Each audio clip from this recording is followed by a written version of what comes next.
ಓಂ ಶ್ರೀ ಗುರುಭ್ಯೋ ನಮಃ. ಹರಿ ಓಂ.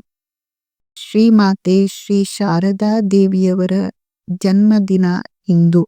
ಶ್ರೀಮಾತೆ ಶ್ರೀ ಶಾರದಾ ದೇವಿಯವರ ಜನ್ಮದಿನದಂದು ನಾವು ಶ್ರೀ ಶಾರದಾ ದೇವಿ ಸಂದೇಶದ 100ನೆಯ ಸಂಚಿಕೆಯನ್ನು ಪ್ರವೇಶ ಮಾಡುತ್ತಿದ್ದೇವೆ. ಇದೇ ಕೊನೆಯ ಸಂಚಿಕೆ. ಇದುವರೆಗೆ ನಾವು ಯಾವ ವಿಷಯವಾಗಿ ಶ್ರೀಮಾತೆಯವರ ಬೋಧನೆಗಳನ್ನು ನೋಡಿದ್ದೇವೆ ಎಂಬುದನ್ನು ಒಮ್ಮೆ ನೆನಪಿಸಿಕೊಳ್ಳೋಣ. ಜೀವನ ಮತ್ತು ಜಗತ್ತು, ವಿವೇಕ, ಮನಸ್ಸು, ಜಪ ಮತ್ತು ಧ್ಯಾನ, ಸಾಧನೆ ಮತ್ತು ಕೃಪೆ, ತ್ಯಾಗ, ಗೃಹಸ್ಥರಿಗೆ ಮಾರ್ಗದರ್ಶನ, ಪ್ರೀತಿ ಮತ್ತು ಕರುಣೆ, ರಾಮಕೃಷ್ಣ ಮಹಾಸಂಘ, ಶ್ರೀರಾಮಕೃಷ್ಣರು ಇತ್ಯಾದಿ. ಶ್ರೀಮಾತೆಯವರ ಈ ಎಲ್ಲ ಬೋಧನೆಗಳಲ್ಲಿ ಅತ್ಯಂತ ಪ್ರಮುಖವಾದ 3-4 ಬೋಧನೆಗಳನ್ನು ನೆನಪಿಸಿಕೊಳ್ಳೋಣ. ಮೊದಲನೆಯದಾಗಿ ಅವರು ಹೇಳುತ್ತಾರೆ, ಯಾವಾಗಲೂ ಕೆಲಸ ಕಾರ್ಯ ಮಾಡುತ್ತಿರಬೇಕು. ಕೆಲಸ ಕಾರ್ಯ ಮಾಡದಿದ್ದರೆ ಮನಸ್ಸು ಆರೋಗ್ಯದಿಂದ ಇರಲಾರದು. ಶ್ರೀಮಾತೆಯವರು ಹೇಳುತ್ತಾರೆ, ಯಾವಾಗಲೂ ಪ್ರಾರ್ಥನೆಯನ್ನು ಮಾಡುವವನು ಜೀವನದ ಎಲ್ಲ ಕಷ್ಟಗಳಿಂದ ಪಾರಾಗುತ್ತಾನೆ. ಹೇಗೆ ಸೇತುವೆಯ ಕೆಳಗಡೆ ಹರಿಯುವ ನೀರು ಸೇತುವೆಗೆ ತೊಂದರೆಯನ್ನು ಉಂಟು ಮಾಡುವುದಿಲ್ಲವೋ, ಹಾಗೆ ಸದಾ ಪ್ರಾರ್ಥನಾಶೀಲನಾಗಿರುವವನಿಗೆ ಕಷ್ಟಗಳು ತೊಂದರೆಯನ್ನು ಕೊಡುವುದಿಲ್ಲ. ಶ್ರೀಮಾತೆಯವರು ಮತ್ತೆ ಹೇಳುತ್ತಾರೆ, ಮಗು, ನಿನಗೆ ಮನಃಶಾಂತಿ ಬೇಕಿದ್ದರೆ ಪರದೋಷಗಳನ್ನು ನೋಡಬೇಡ, ನಿನ್ನ ದೋಷಗಳನ್ನೇ ನೀನು ನೋಡಿಕೋ. ನೋಡು, ಯಾರೂ ಪರಕೀಯರಲ್ಲ, ಎಲ್ಲರೂ ನಿನ್ನವರೇ. ಇನ್ನೊಮ್ಮೆ ಶ್ರೀಮಾತೆಯವರು ಹೇಳುತ್ತಾರೆ, ಮನಸ್ಸೇ ಎಲ್ಲಕ್ಕೂ ಕಾರಣ.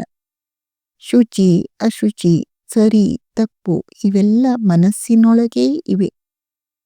ಆದ್ದರಿಂದ ಮನಸ್ಸನ್ನು ಶುದ್ಧವಾಗಿ ಇಟ್ಟುಕೋ. ಮತ್ತೆ ಹೇಳುತ್ತಾರೆ, ಎಲ್ಲ ದುಃಖಗಳಿಗೂ ಆಸೆಯೇ ಮೂಲ.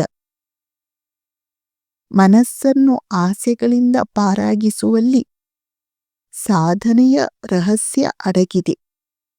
ಮತ್ತೆ ಹೇಳುತ್ತಾರೆ, ಯಾರು ಭಗವಂತನಲ್ಲಿ ಶರಣಾಗಿದ್ದಾನೆಯೋ ಅವನ ಪಾಲಿಗೆ ಅದೇ ಒಂದು ಸಾಧನೆ. ಹೀಗೆ ನಾವು ಈ 99 ಸಂಚಿಕೆಗಳಲ್ಲಿ ಶ್ರೀಮಾತೆಯವರ ಅಮೂಲ್ಯವಾದಂತಹ ಅನೇಕ ಶ್ರೀನುಡಿಗಳನ್ನು ಆಲಿಸಿದ್ದೇವೆ. ಇಂದು ನಾವು ಕೊನೆಯ ಮಾತನ್ನು ಕೇಳೋಣ.